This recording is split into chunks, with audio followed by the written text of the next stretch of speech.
We will label this cycle chain in two different ways. First, we will use the induction method. The idea of this method is to build on a graceful labeling of a cycle chain with k cycles to obtain a graceful labeling of a cycle chain with k plus 1 cycles. After repeating this process numerous times, we will eventually obtain a graceful labeling of our desired cycle chain. In order to use the induction method, we must be given alpha valuations of all 4 n cycles that make up the desired cycle chain. We start with an alpha valuation of the first cycle, which is an 8th cycle. Here we have provided such an alpha valuation. Since an alpha valuation is also a graceful valuation, we have our graceful valuation of 1 cycle. Now we see that the next cycle to be added is a 4 cycle, so we increase every label we have so far by 4 divided by 2, which is 2. We now look at the alpha valuation of a 4 cycle. We must modify this alpha valuation. We add the number of edges in our graph so far, which is 8, to every large label in the 4 cycle. That is, every label that is larger than 4 divided by 2, which is 2. Every one of these labels will be increased by 8, while all smaller labels will be kept the same. Now, since both graphs have the 2, we can adjoin the two graphs at the vertices labeled 2 and obtain the graph shown.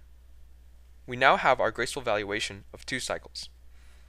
We will then repeat the steps we have done to obtain a graceful valuation of 3 cycles. First, since the next cycle to be added is an 8th cycle, we increase every label in the graph by 8 divided by 2, which is 4. Now consider the alpha valuation of the 8th cycle again. This is the same alpha valuation we used at the beginning. We will increase every large label in this 8th cycle, or every label larger than 8 divided by 2, which is 4. We increase these large labels by 12, while keeping all small labels the same. Now we can adjoin the 2 cycles at the vertex labeled 4. We now have a graceful value of the desired cycle chain.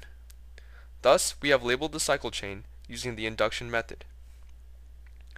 We will now use the symmetric diamondback method to label the cycle chain. Since this is a symmetric diamondback, we can use this method to provide a graceful labeling. Rather than using induction, this method provides a specific formula for each vertex. First, we label the top half of the cycle chain clockwise with the graceful sequence, which simply alternates between the lowest and highest labels available. We start with 0, the lowest label, and then use 20, the highest. The next lowest is 1, and the next highest is 19, and we continue labeling like this until the rightmost vertex.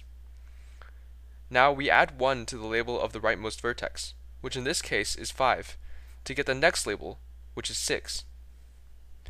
Then we continue by using the next highest, followed by the next smallest, until the next point at which 2 cycles are adjoined. Then we pretend the adjoining point, which is labeled 3, is actually labeled with the next highest, which in this case is 14.